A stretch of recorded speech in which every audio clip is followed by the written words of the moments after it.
Hi everyone, this is Dr. Mihika Sarvate and my topic is management of CA breast. So before we start, the most common cancer in the world is breast cancer among women. Even in men, the prevalence is around 1 in 1000. Thirdly, the most common site is the upper and outer quadrant of the breast that basically accounts for 55% of the total carcinomas, right? Fourthly, the one that is the most common is ductal carcinoma, not otherwise specified. The best prognosis is carried by invasive tubular cancer. The worst prognosis is basically carried by inflammatory carcinoma of breast. So what is triple assessment? Triple assessment includes clinical examination, radiological and histological. So clinical assessment basically includes history taking and clinical examination. Clinical examination can either be done in a vertical method or in a diagonal method, and always the normal breast should be examined first prior to the abnormal breast. Secondly, we have radiological examination, which basically includes USG and mammography. USG can be done for women less than 35 years of age and mammography for more than 35 years of age. So in mammo, irregularities, speculations, microcalcifications, heterogeneity and thickened skin under the breast can point towards a malignancy. USG can be done to differentiate between solid and cystic swellings, to see the echogenicity and to see the contour. So this is an example of anechoic lesion. In mammography, we can see irregularities in the above picture, and in the below one we can see speculations, which are basically stellate distortions.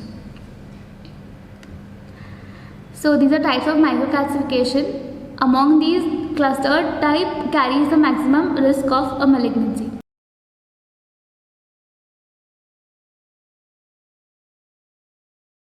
Thirdly, histology. So basically, TrueCut and FNAC. TrueCut is better than FNAC because it will help us differentiate between invasive and in situ carcinoma. Basically, BI-RADS is breast imaging reporting and data system. BI-RADS 0 is basically inconclusive. BI-RADS 1 is negative for malignancy. BI-RADS 2 is benign. BI-RADS 3 is probably benign. BI-RADS 4 is suspicious of malignancy. BI-RADS 5 is suggestive of malignancy, and BI-RADS 6 is proven malignancy. So in BI-RADS 4 and 5 we have to go for a TrueCut evaluation. BI-RADS 3 will go for 6-monthly evaluation, and BI-RADS 1 and 2 we have to go for annual evaluation. So basically now the staging. So staging basically, importantly we have to know that T1 is less than 2 cm, T2 is between 2 to 5 cm, T3 is more than 5 cm, T4 is further subdivided into T4A, B and C. So T4A is basically extension to chest wall but not involving the pectoralis major muscle invasion. T4B is ulceration, satellite nodules and edema including purity orange appearance. T4C is basically T4A plus T4B, and T4D is inflammatory carcinoma. So on the basis of T and N staging, we are further dividing the treatment. So this basically is ulceration, and this is basically purity orange appearance, which is basically because of infiltration of the lymphatics. So N staging basically means levels of lymph nodes. So N1 is basically mobile axillary lymph nodes. N2 is basically fixed level 1 and level 2 lymph nodes. N3A is basically ipsilateral but infraclavicular lymph nodes. N3B is basically involvement of internal mammary lymph nodes. N3C is basically involvement of supraclavicular lymph nodes. So on the basis of that, on the basis of pectoralis minor muscle, we are dividing these lymph nodes into level 1, 2 and level 3. So basically level 1 is anterior, posterior and lateral to P minor, and level 2 is basically central and apical group of lymph nodes. Level 3 is basically medial and superior to P minor. Medial and superior to P minor. Risk reduction in high risk group. So basically we can either go for prophylactic bilateral mastectomy, prophylactically bilateral mastectomy plus salpingo-oophorectomy, chemo prevention using tamoxifen, or active surveillance which is done by breast self-examination that should be done 18 years onwards, clinical examination that should be done 25 years onwards, and thirdly, screening. So screening is also depends on the kind of group you are in. If you are a high risk group, we can either go for MRI, which should be done 25 years of age onwards, or we can go for mammography if you are in the normal population.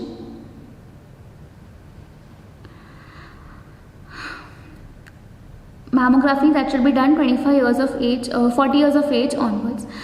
Also CA 125 assessment should be done. So basically now treatment can further be divided into early, locally advanced and advanced cancer. So early breast cancer basically is T1 to T2, N0 to N1 or M0. LABC is T4, N0, M0 and T3, N1, M0. Or any T, N2 to N3 and M0. Advanced is any T, any N with M1. T3, N0, M0 is basically large inoperable carcinoma. So now early breast cancer treatment. So it can either be done by breast conservation surgery or modified radical mastectomy.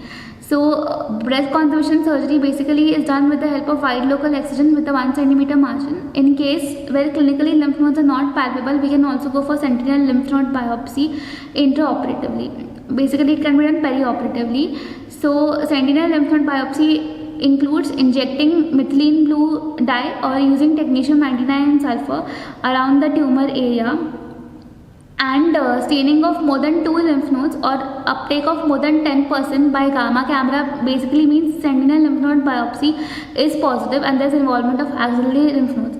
Further, you should go for axillary lymph node dissection. Secondly, you have modified radical mastectomy, which is again removal of the entire breast along with axillary lymph node dissection. MRM can further be Auchincloss, where pectoralis minor level 3 lymph nodes are divided, Scanlon and Patey's mastectomy. So in Scanlon mastectomy, P minor is only divided to get access to level 3 lymph nodes, which is again resected, and Patey's basically means removal of only level 1 and level 2 lymph nodes. Now, what are the boundaries of axillary lymph node dissection? Superiorly, you have the axillary vein. Laterally, we have the thoracodorsal pedicle and also the skin. Inferiorly, we have the latissimus dorsi muscle and the cubital vein. And medially, we have the Halsted ligament as well as ribs. Now, incisions for MRM. So we can either have an oblique incision or a transverse incision. Transverse is also called as the Stewart incision, and oblique is also called as the Orr incision. Chemotherapy. So indications for chemotherapy are if the size is more than 1 centimeter or if the size is more than 5 mm with positive lymph nodes, or if the patient is a high risk in a high risk group. Most commonly, we have the 2-drug regimen using adriamycin plus paclitaxel. Adriamycin basically causes radiotherapy. So we can either go for whole breast irradiation or APPI, which is accelerated partial breast irradiation. Indications for WBI are all locally advanced carcinomas or early breast cancers with breast conservation status, more than 4 lymph nodes positive, and tumor-free margin is less than 2 mm, or if there is a relapse. APBI is post BCS plus all of the following criteria. The size should be less than 2 cm. Tumor free margin is more than 2 mm. No lymph node involvement. Ductal pathology should not be there, and age should be more than 50 years of age. So this is done using a balloon internal radiation. Hormonal therapy. So on the basis of molecular pathology, we divide it to luminal A, luminal B, HER2 new enriched or the basal type. A is basically ER/PR positive, HER2 new negative. Luminal B is ER positive, PR positive, HER2 new is positive in 10 to 20%. So in these people, we can give the hormonal therapy using tamoxifen citrate, which can be given to women who are premenopausal. Most common side effects are basically hot flushes, which is basically vasomotor symptoms, and a delayed complication is also endometrial carcinoma. For menopausal women, we can go for anastrozole, which is an aromatase inhibitor. Luminal HER2 new enriched is ER/PR negative, but HER2 new positive. For such women, we can go for trastuzumab or Herceptin. In case that doesn't work, we can also go for pertuzumab. Then basal type is ER negative, PR negative, and HER2 new also negative. Among the four, this has the worst prognosis. We determine molecular status using gene profiling or immunohistochemistry. Out of these two, gene profiling is the best, but most commonly done is immunohistochemistry.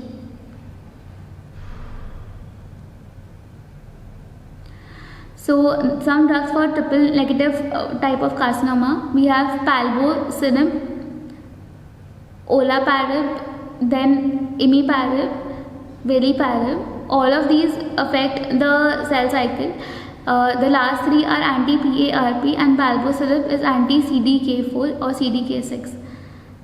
So now the treatment for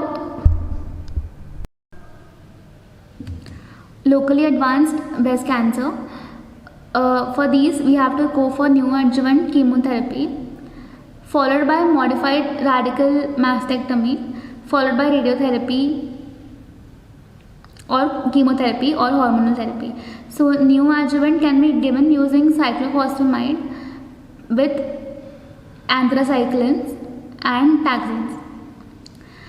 For advanced carcinoma of breast, palliation is the best option. So palliative therapy can basically be given along with chemotherapy or with hormone therapy. If we are dealing with fungating carcinoma, we have to go for toilet mastectomy, which is basically breast toileting or toilet mastectomy. Follow-up in cases of breast cancer should be done in phases.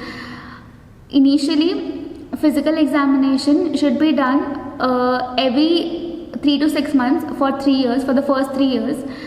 Then it should be done every 6 to 12 months for the next 2 years, and thereafter it should be done once in a year. For advanced carcinoma of breast, examination should be carried out every 3 months. And mammography in cases of breast conservation surgery should be done every 6 to 12 months initially. Now, reconstruction after mastectomy, you can either go for implants, most commonly silicone gel implants, or we can use flaps. So this is the transverse rectus abdominis myocutaneous flap, which is based on deep inferior epigastric artery. We can also have LD flap, gluteal free flap, or trap. And implants, we can use silicone gel implants most commonly. That's all about my topic. Thank you for being so patient with me.